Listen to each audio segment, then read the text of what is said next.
students, today we discuss lecture 6 of class +1 unit first. पिछले lecture में हमने क्या किया था? डाल्टन एटॉमिक थ्योरी के बारे में पढ़ा था, लॉज ऑफ केमिकल कॉम्बिनेशंस के बारे में पढ़ा था और वो थ्योरी फेल क्यों हुई हमने इसके बारे में डिस्कस किया था। आज हम पढ़ेंगे एटॉमिक मास के बारे में। एटॉमिक मास होता क्या है? एटॉमिक मास आपका एक्चुअल मास नहीं होता है किसी भी एलिमेंट का। तो एटॉमिक मास क्या है? It is the average relative mass of atoms in comparison to the mass of one atom of carbon-12 isotopes. था क्या? जो आपके एक्चुअल मासेस थे सभी एलिमेंट्स के, वो बहुत ज्यादा कॉम्प्लिकेटेड थे कि उन्हें क्या था, लर्न करने में बहुत दिक्कत आ रही थी। तो साइंटिस्ट ने क्या सोचा कि एक किसी भी एलिमेंट को स्टैंडर्ड मान के उसके कंपैरिजन में जो रिलेटिव मास निकाला जाए, कि जो आपकी कैलकुलेशंस हैं, जो आपके एटॉमिक मासेस हैं, जो एलिमेंट्स के मास आए वो क्या आए, थोड़े से सिंपलेस्ट फॉर्म में आए, ताकि उन्हें क्या हो, लर्न करने में थोड़ी आसानी रहे। क्योंकि हमारे पास बहुत सारे एलिमेंट्स हैं और हर एक को 10s पावर में उनकी याद रखने में क्या होगा, प्रॉब्लम होगी। तो इसलिए साइंटिस्ट ने क्या सोचा कि एक क्या करें, एक एलिमेंट को स्टैंडर्ड माना जाए और उसके कंपैरिजन में रिलेटिव मास निकालें हम। तो उस चीज को उन्होंने क्या बोला, एटॉमिक मास बोला। तो एटॉमिक मास क्या है? It is the average relative mass of atom in comparison to the mass of one atom of carbon twelve isotope. सबसे पहले क्या किया उन्होंने, हाइड्रोजन को क्या माना, स्टैंडर्ड माना। बट उससे क्या हुआ, हाइड्रोजन काफी स्मॉल एटम है, ठीक, उसका मास काफी स्मॉल है, तो जो वेरिएशंस थी आपकी वो काफी ज्यादा आ रही थी मासेस के अंदर। तो उसके बाद उन्होंने क्या किया, ऑक्सीजन को स्टैंडर्ड मान के देखा। बट ऑक्सीजन से भी क्या हुआ, ऑक्सीजन के 2 आइसोटोप्स होते हैं, ठीक, तो इस वजह से ऑक्सीजन से भी क्या हुआ, नहीं आया एटॉमिक मासेस जो थे, जो सिंपलेस्ट फॉर्म में लाना चाह रहे थे वो नहीं हो पाया। क्योंकि ऑक्सीजन के दोनों आइसोटोप्स कुछ क्या होते हैं, एक आइसोटोप ऐसा नहीं है जो ज्यादा अबेंडेंस में हो और दूसरा आइसोटोप कम अबेंडेंस में हो। दोनों आइसोटोप्स क्या थे, इक्वल अबेंडेंस में थे। तो क्या हुआ कि उन्हें डिसाइड करने में प्रॉब्लम हो रही थी कि कौन से आइसोटोप को स्टैंडर्ड माना जाए। तो लास्ट में क्या किया, कार्बन को क्या माना, स्टैंडर्ड माना। क्योंकि कार्बन-12 जो आइसोटोप है वो ज्यादा है, ठीक है, उसकी अबेंडेंस ज्यादा है नेचर के अंदर, बजाय कि आपकी कार्बन-14 की। कार्बन-12 है जो आपका, वो 98% अबेंडेंस है उसकी, जबकि कार्बन-14 क्या है आपकी, कम अबेंडेंस है। तो अब क्या हुआ, उन्होंने क्या किया फिर, तो एटॉमिक मास निकाला। कैसे, वो क्या था, एवरेज रिलेटिव मास था इन कंपैरिजन टू कार्बन-12 आइसोटोप। और इसकी यूनिट क्या है, म्यू, ठीक, जो ये यू लिखा हुआ है इसे म्यू बोलते हैं, ठीक। क्या है इसके अंदर, जो हमारा एक्चुअल मास होगा उसे हम ग्राम से डिनोट करते हैं और जो आपका क्या है एटॉमिक मास है उसे हम म्यू से डिनोट करते हैं, ठीक। तो अब क्या है, रिलेटिव मास निकालते कैसे हैं, वो क्या होगा, मास of one atom of element, ठीक है, क्या है, किसी भी एलिमेंट के एक एटम का मास डिवाइड बाय में 1/12 of mass of one atom of carbon twelve isotope. जो क्या है, एक एटम है जो कार्बन-12 आइसोटोप का, उसका 1/12 में हमने 12 मास लेना है, ठीक है, और उसके कंपैरिजन में क्या निकालना है, हमें रिलेटिव मास निकालना है। तो अब क्या है, एटॉमिक मास यूनिट। तो एटॉमिक मास यूनिट क्या होता है, जो हमने इसको ये यू बोला है, ये क्या है, एटॉमिक मास की यूनिट है, ठीक। तो ये है क्या एक्चुअली, ये क्या है, 1/12 of the mass of one atom of carbon twelve isotope. कि क्या है ये, आपको पता है कि कार्बन का क्या होता है मास, 12 क्यों होता है, तो उसी का 1/12 क्या होगा, 1 एटॉमिक मास यूनिट, ठीक। कार्बन का जो मास है वो क्या है, 12 म्यू है। तो अगर हम 1 म्यू निकालना हो हमें तो क्या होगा, वो 1/12 ही होगा ना, मास of one atom of carbon. तो इसीलिए जो 1 एटॉमिक मास यूनिट है वो क्या है, 1/12 of mass of one atom of carbon twelve isotope. But जो एक्चुअल मास है कार्बन का वो है 1.66 इंटू 10s पावर -24। तो यहाँ से आप देख सकते हो कि जो एक्चुअल मासेस है वो कितने ज्यादा कॉम्प्लिकेटेड हैं। तो हम हर एक एलिमेंट का क्या है, रिमेंबर नहीं रख सकते, उसे याद नहीं रख सकते। तो इसलिए क्या किया उन्होंने, एटॉमिक मास लिए थे जो क्या थे, रिलेटिव एटॉमिक रिलेटिव मासेस थे किसके कंपैरिजन में 1/12 of mass of 1 atom of carbon 12 isotope. तो 1 एटॉमिक मास यूनिट क्या है? 1.66 into 10⁻⁻24 ग्राम, जो क्या है एक्चुअल मास है आपके 1 एटम ऑफ कार्बन 12 आइसोटोप का। और एक्चुअल मास है जो हाइड्रोजन का क्या है, वो है 1.67 into 10⁻⁻24 ग्राम। यहाँ हम निकाल क्या रहे हैं, बेसिकली हम एटॉमिक मास निकाल रहे हैं हाइड्रोजन का, कि कैसे निकला, कैसे हमने इसको 1 एटॉमिक मास यूनिट को स्टैंडर्ड माना, कार्बन 12 आइसोटोप को स्टैंडर्ड माना, और उसके विद रिस्पेक्ट में हमने एटॉमिक मास निकाले। तो यहाँ ये एक एग्जांपल लिया है कि हाइड्रोजन का हमने एटॉमिक मास कैसे निकाला। तो 1 एटॉमिक मास यूनिट क्या है, जो आपका कार्बन का क्या है मास है, वो है हमारा 1.66 into -10⁻⁻24 ग्राम। अब मास जो एक्चुअल मास है वो 1 एटम ऑफ हाइड्रोजन का क्या था, 1.67 into 10⁻⁻24 ग्राम। और हमें निकालना क्या है, एटॉमिक मास निकालना है। तो एटॉमिक मास क्या है, mass of 1 atom of element, जो क्या है हमने एलिमेंट यहाँ क्या लिया है, हाइड्रोजन लिया है, उसका मास लिया, डिवाइड बाय में क्या लिया है 1/12 mass of 1 atom of carbon 12 isotope. और इसका मतलब क्या है 1 एटॉमिक मास यूनिट, और जो क्या है हमारा 1.66 into 10⁻⁻24। ठीक, तो अगर हम इसे डिवाइड करेंगे तो हमारे पास क्या आया 1.008 न्यू आया। ठीक, जो क्या था एटॉमिक मास था हाइड्रोजन का। तो आप खुद देख सकते हो कि एक तो हमें ये याद करना हो जो एक्चुअल मास है, एक हमें एटॉमिक मास याद करना हो, वो काफी इजी है इन कंपैरिजन टू जो आपका एक्चुअल मास है। तो हमें पता है कि हाइड्रोजन का क्या है 1 होता है आपका एटॉमिक मास 1 न्यू, ऐसे ही कार्बन का होता है 12 न्यू। ठीक, तो यहाँ से क्या पता चला कि जो एटॉमिक मासेस है हमें वो लर्न करने हैं बजाय कि उनके एक्चुअल मासेस के, क्योंकि क्या है वो काफी इजी टू लर्न है। ठीक, तो आपको क्या है आपकी एनसीईआरटी की जो बुक है उसके अंदर से आपको सभी एलिमेंट्स के मोस्टली 30 to 40 एलिमेंट्स के तो आपको क्या है याद होने ही चाहिए। तो वो आपको क्या करने हैं, लर्न करने हैं सभी के एटॉमिक मासेस, क्योंकि जो आगे आपके न्यूमेरिकल्स आएंगे तो अगर आपको एटॉमिक मासेस पता है तभी आप उनको सॉल्व कर सकते हो। अब आता है आपका एवरेज एटॉमिक मास क्या होता है। एवरेज एटॉमिक मास क्या होता है, जैसे कुछ एलिमेंट्स हैं जो क्या है एक फॉर्म में आपके अवेलेबल हैं, बट कुछ एलिमेंट्स ऐसे हैं नेचर में जो क्या है आइसोटोप्स की फॉर्म में प्रेजेंट हैं, जैसे कि क्लोरीन हुआ आपका, कार्बन हुआ, ये क्या है आपके आइसोटोपिक फॉर्म्स में प्रेजेंट है। मतलब कार्बन के 2 टाइप्स हैं, जैसे ये और कार्बन 14, ऐसे ही क्लोरीन के क्लोरीन 35 और क्लोरीन 37। होता क्या है आइसोटोप्स, आइसोटोप्स ऐसी स्पीशीज होती हैं जिसके अंदर क्या हो डिफरेंट एटॉमिक मासेस हो, जैसे ये क्या है इनके different type of atomic masses हैं, बट जो आपका एटॉमिक नंबर है वो क्या हो सेम हो।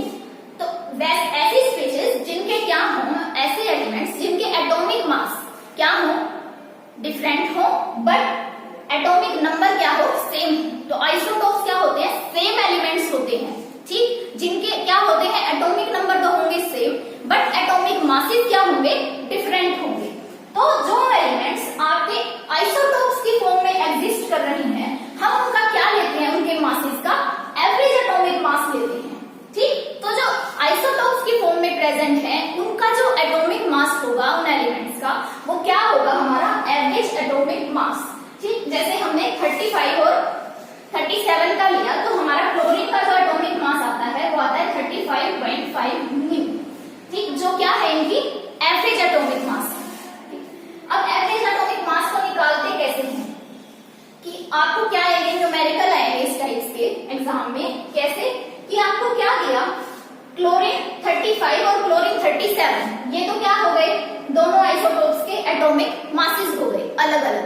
ठीक, तो जो इनकी जो आपको परसेंटेज दी मिलेगी कि क्लोरीन 35 नेचर में कितना प्रेजेंट है अकॉर्डिंग टू क्वेश्चन, कि क्लोरीन 35 की कितनी अबेंडेंस दी हुई है, परसेंटेज भी दी मिल सकती है वो अबेंडेंस या फिर फ्रैक्शन में भी दी मिल सकती है वो अबेंडेंस।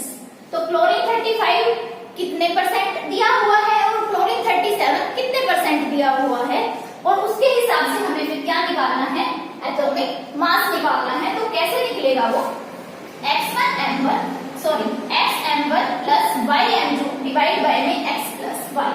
तो m1 और m2 क्या है आपके, मासेस हैं आइसोटोप्स के, जैसे ये दिया हुआ है 35 और 37, ठीक।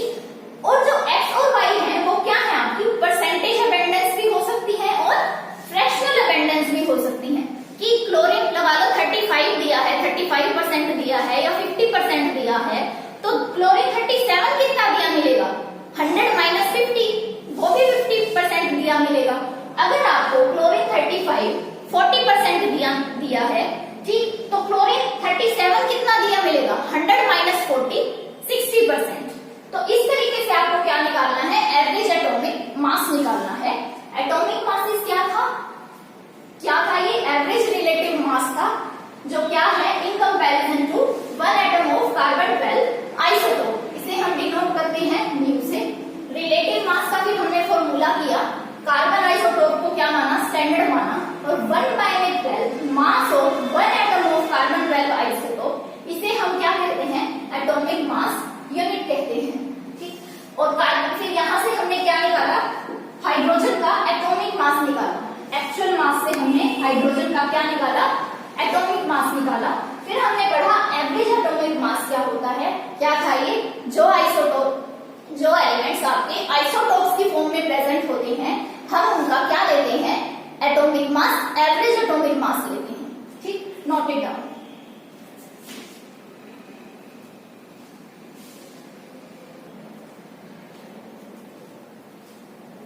स्टूडेंट्स, आपकी एनसीईआरटी में ये न्यूमेरिकल दिया हुआ है एवरेज एटॉमिक मास के ऊपर। कैसे है ये, कि हमें क्या करना है, एटॉमिक मास कैलकुलेट करना है क्लोरीन का, और हमें ये डाटा दिया हुआ है, क्या है, क्लोरीन के 2 आइसोटोप्स दिए हुए हैं, क्लोरीन 35, क्लोरीन 37, और उन आइसोटोप्स की क्या दी हुई है, परसेंटेज अबेंडेंस दी हुई है, जो क्या है, क्लोरीन 35 75% प्रेजेंट है और क्लोरीन 37 25% प्रेजेंट है। तो जो आपकी परसेंटेज अबेंडेंस होती है, वो दोनों की मिला के, 2 आइसोटोप्स हो किसी के, या 3 आइसोटोप्स हो, या 4 हो, ठीक, तो वो परसेंटेज अबेंडेंस टोटल क्या होनी चाहिए, आपकी 100 होनी चाहिए। अगर यहाँ पे आपको क्लोरीन 37 की परसेंटेज अबेंडेंस ना दी हुई होती, तो भी आप उसको कैलकुलेट कर सकते थे। कैसे, आपको पता है कि परसेंटेज का मतलब क्या होता है, 100। तो अगर आपको एक की परसेंटेज दी है, तो आप दूसरे की 100 में से क्या कर सकते हो, माइनस करके निकाल सकते हो, तो भी आपकी क्या आ जाती है, 25% आती है। अब क्या दिया हुआ है, मोलर मास दिया हुआ है, क्लोरीन 35 का 35 दे दिया, क्लोरीन 37 का 37 दे दिया। तो यहाँ से हम क्या निकालेंगे, एवरेज एटॉमिक मास निकालेंगे। तो क्या था formula, xm1 plus ym2 divide by में x प्लस y। तो x क्या है हमारा, percentage abundance of first isotope कितनी है, 75, मल्टीप्लाई में m1 कितना है, 35। क्या हुआ, परसेंटेज अबेंडेंस क्या दी है फर्स्ट की, 75, और मोलर मास कितना है, 35, प्लस y कितना है, 25%, सेकंड आइसोटोप की परसेंटेज अबेंडेंस, और मोलर मास कितना है, 37, डिवाइड बाय में x प्लस y, दोनों जो आपकी परसेंटेज अबेंडेंस है उनका टोटल क्या हो गया, 100। कैसे आया 100, 75 प्लस 25 100। तो जब हमने इसको कैलकुलेट किया, तो हमारा क्लोरीन का क्या आया, atomic mass, average atomic mass 35.5 new, ठीक। तो इसी तरह के आपके क्या आएंगे, न्यूमेरिकल्स आएंगे, और आपको क्या निकालना है, एवरेज एटॉमिक मास निकालना है। तो you have to learn this formula, क्या है, xm1 plus ym2 divide by में x plus y। Okay, note it down.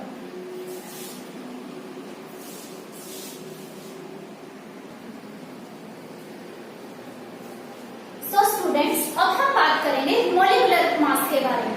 जैसे हमने एटॉमिक मास पढ़ा था, क्या होता है, किसी एटम का होता है, किसी एक एलिमेंट का होता है, ऐसे ही मॉलिक्यूलर मास होता है। ये भी क्या है, एवरेज रिलेटिव मास होता है किसी भी एक मॉलिक्यूल का, as compare to mass of one atom of carbon 12 isotope, ठीक। ये भी क्या है, एवरेज रिलेटिव मास है किसी एक मॉलिक्यूल का as compare to one atom mass of one atom of carbon 12 isotope. Molecular mass को कैलकुलेट कैसे करेंगे? हमने एटम्स का तो कर लिया था कैलकुलेट, तो मॉलिक्यूलर मास कैसे हम कैलकुलेट करेंगे उसके बारे में पढ़ते हैं। कैसे कैलकुलेट करेंगे? It is calculated by multiplying atomic mass of each element.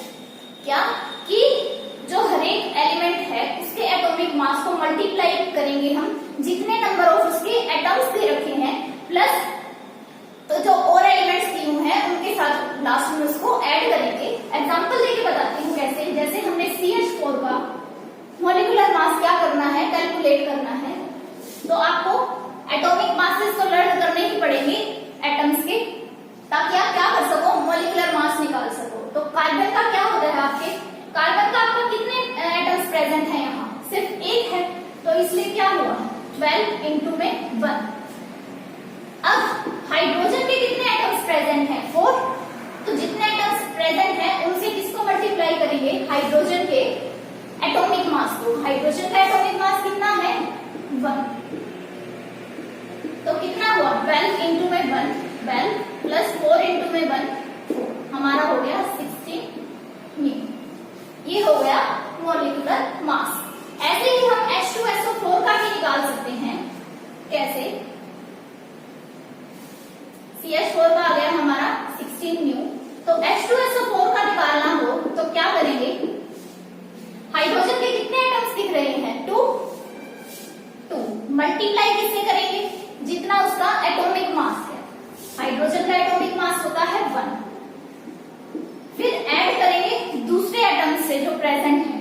दूसरा क्या है सल्फर। सल्फर का एटॉमिक मास कितना होता है 32, एक ही एटम प्रेजेंट है सल्फर का, इसलिए 32 ही रहेगा। प्लस ऑक्सीजन, ऑक्सीजन के कितने एटम्स प्रेजेंट हैं 4, और ऑक्सीजन का एटॉमिक मास कितना होता है 16। तो अब हम कैलकुलेट करते हैं, क्या आया 2 प्लस 32 प्लस 16 4 जा 64, और टोटल मिला के आ गया हमारा 98 न्यू। ये आ गया हमारा सल्फ्यूरिक एसिड का मॉलिक्यूलर मास। ऐसे कैलकुलेट करना है इसे कि जितने नंबर ऑफ एटम्स दे रखे हैं उसको मल्टीप्लाई करेंगे उस एलिमेंट के एटॉमिक मास से, साथ में ऐड करके जाएंगे जो आपके अदर एटम्स या एलिमेंट्स दे रखे हैं उनसे, और हमारा क्या आ जाएगा मॉलिक्यूलर मास आ जाएगा। अब हमने एटॉमिक मास और मॉलिक्यूलर मास के बारे में तो स्टडी कर लिया। अब यहाँ पे की यूनिट क्या है, न्यू है, ठीक। तो अब हम क्या करेंगे, ग्राम एटॉमिक मास और ग्राम मॉलिक्यूलर मास के बारे में पढ़ेंगे कि वो क्या होते हैं। तो जो आपका ग्राम एटॉमिक मास होता है वो क्या होता है, atomic mass of an element express in gram. जो आपका किसी भी एलिमेंट का एटॉमिक मास है, अगर हम उसकी यूनिट को न्यू से चेंज करके क्या कर दें, ग्राम में कर दें, ठीक, तो वो क्या होगा आपका ग्राम एटॉमिक मास होगा। जैसे हाइड्रोजन का क्या होता है, कार्बन का लगाओ, चलो कार्बन का क्या होता है 12 न्यू होता है atomic mass, but gram atomic mass क्या होगा 12 ग्राम लगा दो बस यूनिट पे। तो जो ये जो एटॉमिक मास को हमने क्या किया, जब ग्राम में एक्सप्रेस किया तो वो क्या बन जाता है हमारा gram atomic mass. Gram atomic mass को हम क्या बोलते हैं 1 ग्राम एटम, ठीक है। ग्राम एटॉमिक मास का दूसरा नाम है 1 ग्राम एटम, और ये किसके इक्वल होता है, मास ऑफ 6.022 into 10⁻23 एटम्स के बराबर। मतलब 6.022 into 10⁻23 क्या है आपका एवोगैड्रो नंबर है। तो एवोगैड्रो नंबर ऑफ एटम्स के मास के इक्वल होता है हमारा 1 ग्राम एटम या फिर ग्राम एटॉमिक मास। और 6.022 into 10⁻23 एटम्स का मतलब है 1 मोल, ठीक। एवोगैड्रो जो आपका नंबर है उसका मतलब क्या होता है 1 मोल। अभी आगे हम इसके बारे में और डीपली डिस्कस करेंगे मोल कंसेप्ट के अंदर। अभी के लिए आपको ये याद रखना है कि ग्राम एटॉमिक मास है जो वो क्या होता है 1 ग्राम एटम, ठीक, और वो किसके इक्वल होता है mass of Avogadro number of atoms की, ठीक। अब नंबर ऑफ ग्राम एटम्स निकालने का हमारा फॉर्मूला क्या है? क्या है फॉर्मूला? गिवन मास, कोई भी एटम का जो क्या है गिवन मास दे रखा हो और डिवाइड बाय उसका मोलर मास, कि उसका मोलर मास कितना है। इसके बारे में अभी न्यूमेरिकल्स भी करेंगे, पहले हम सिर्फ डेफिनेशन कर रहे हैं कि क्या है।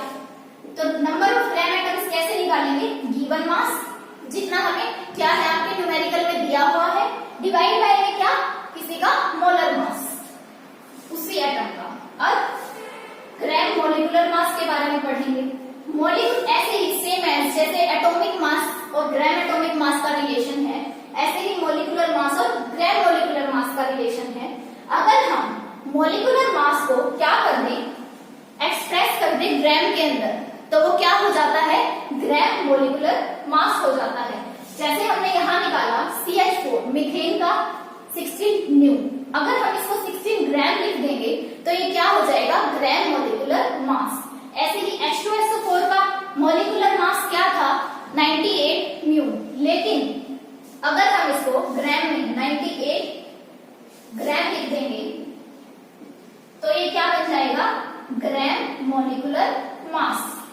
सेम एज इसको भी ऐसे ही निकालते हैं जब हमें नंबर ऑफ ग्राम मॉलिक्यूल्स निकालने हो, given mass of molecule divide by में मोलर मास ऑफ मॉलिक्यूल। तो अब ग्राम मॉलिक्यूलर मास को भी हम क्या बोलते हैं? 1 ग्राम मोल या 1 ग्राम मॉलिक्यूल बोलते हैं। जैसे हमने ग्राम एटॉमिक मास को 1 ग्राम एटम बोला था। अब ये भी किसके इक्वल होगा? Mass of Avogadro number of molecules. जैसे यहाँ पे क्या था? 1 ग्राम एटम था जो आपका मास ऑफ 6.022 into 10⁻23 एटम्स के इक्वल था। ऐसे ही यहाँ पे मॉलिक्यूलर मास जो होगा आपका या 1 ग्राम मॉलिक्यूल होगा वो मास ऑफ 6.022 into 10⁻23 मॉलिक्यूल्स के इक्वल होगा, जिसका मतलब है 1 मोल ऑफ मॉलिक्यूल। इस मोल और मॉलिक्यूल्स के बारे में हम आगे भी फर्दर डिस्कस करेंगे मोल कंसेप्ट के अंदर। Note it down.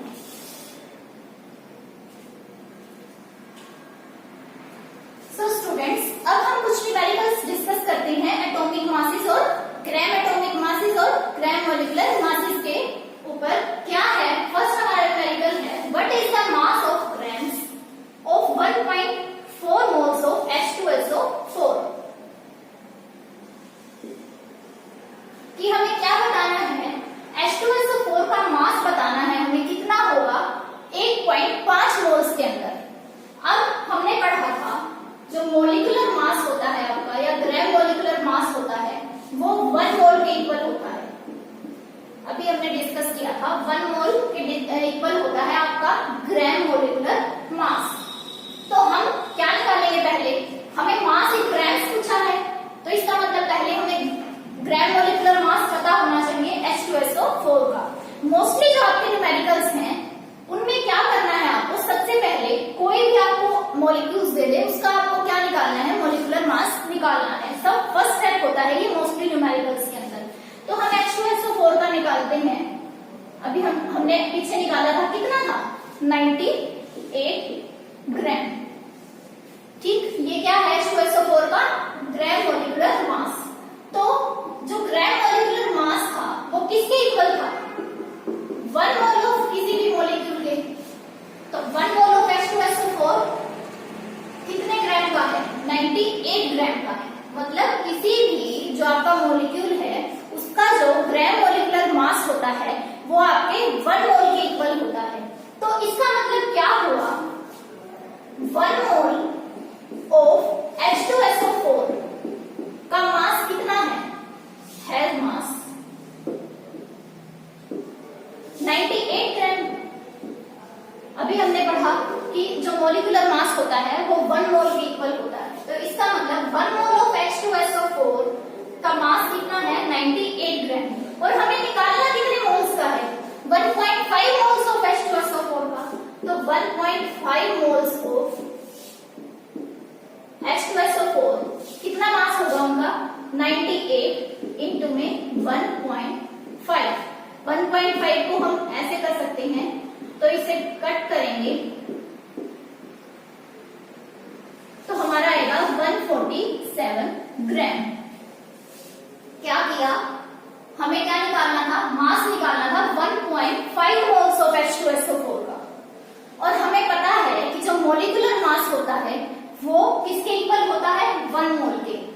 1 मोल है जो 1 मोल H2SO4 का मास कितना होगा, जितना H2SO4 का मॉलिक्यूलर मास है। और 1.5 मोल्स का कितना होगा, जो आपका ग्राम मॉलिक्यूलर मास था H2SO4 का, उसको 1.5 से मल्टीप्लाई कर दिया और हमारा 47 ग्राम आ गया। 1.5 मोल्स ऑफ H2SO4 का मास इन ग्राम्स के अंदर। अब दूसरे टाइप का न्यूमेरिकल करते हैं, क्या है, how many grams atoms of hydrogen and sulphur are contained in 0.40 mole of H2S। तो इसके अंदर क्या बताया है कि हमें ग्राम एटम्स निकालने हैं, उसमें हमें क्या निकालना था, मास निकालना था। इसमें हमें ग्राम एटम्स निकालने हैं कि कितने हैं हाइड्रोजन और सल्फर के, किसके अंदर 0.4 मोल ऑफ H2S के अंदर। तो 1 मोल of H2S,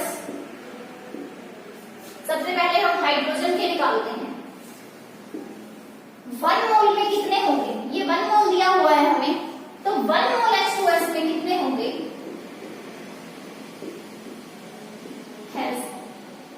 hydrogen has gram atoms of hydrogen, कितने दिख रहे हैं आपको, 2 ही तो है, क्या है, क्या किया, 1 मोल of H2S has gram atoms of hydrogen atom, कितने हाइड्रोजन प्रेजेंट हैं, H2 है ना, तो इसका मतलब 2 हाइड्रोजन प्रेजेंट हैं, तो 2 ग्राम एटम्स हुए। तो 0.40 मोल में कितने होंगे आपके, 2 इंटू में 0.40 कितने हुए, 0.8 ग्राम एटम्स। क्या किया, 1 मोल H2S में ग्राम एटम्स कितने हैं हमारे हाइड्रोजन, 2, जितने नंबर वो दिया हुआ है, और 0.40 मोल में निकाला हमने क्या, 2 इंटू 0.40 आ गया हमारा 0.8 ग्राम एटम्स हाइड्रोजन के। अब हमें करना है सल्फर, तो 1 मोल H2S में सल्फर के कितने ग्राम एटम्स प्रेजेंट हैं, 1, तो 0.40 मोल में कितने होंगे, 1 इंटू में 0.40 is equal to 0.40 gram atoms. क्या किया, 1 मोल H2S में कितने प्रेजेंट हैं, जितना सल्फर का दिया हुआ है, एक ही एटम दिया हुआ है, इसका मतलब 1 ग्राम एटम प्रेजेंट है, और 0.4 मोल में हमने निकालना था, तो 1 को 0.4 से दिया तो आपका आ गया 0.40 ग्राम एटम्स। अब तीसरे टाइप का न्यूमेरिकल करते हैं, इसमें क्या है, इसमें तो हमने ग्राम एटम्स निकालने थे, अब इसमें हमें मॉलिक्यूल्स निकालने हैं, कितने हैं H2S के present in 0.40 mole of H2S। मतलब क्या है, जो आपको क्या करना है, मॉलिक्यूल्स निकालने हैं, 0.4 मोल्स ऑफ H2S में कितने हो गए H2S के, तो 1 मोल में कितने मॉलिक्यूल्स होते हैं, अभी बताया था, जो ग्राम मॉलिक्यूलर मास था वो किसके इक्वल था, 1 ग्राम मॉलिक्यूल के is equal to mass of कितने, एवोगैड्रो नंबर ऑफ मॉलिक्यूल्स, और वो एवोगैड्रो नंबर ऑफ मॉलिक्यूल्स किसके इक्वल थे, 1 मोल के। तो 1 मोल ऑफ H2S हैज मॉलिक्यूल्स कितने, 6.02 इंटू 10⁻23। ये 1 मोल है जो H2S का, उसमें H2S के कितने मॉलिक्यूल्स हैं, इतने, एवोगैड्रो नंबर ऑफ मॉलिक्यूल्स। तो हमने निकालने कितने में हैं, 0.40 moles of H2S has 6.02 into 10⁻23 into में 0.40।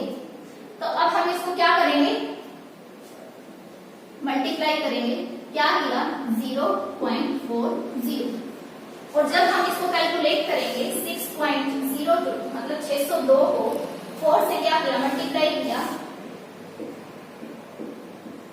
ये आ गया,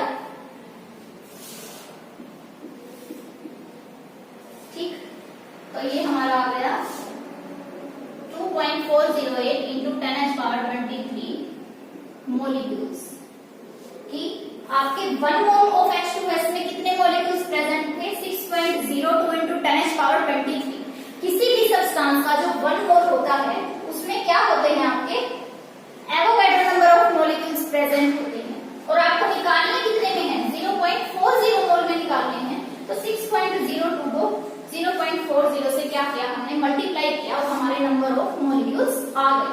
तो इस तरीके से आपको क्या करना है, रिलेट करना है मॉलिक्यूलर मास को ग्राम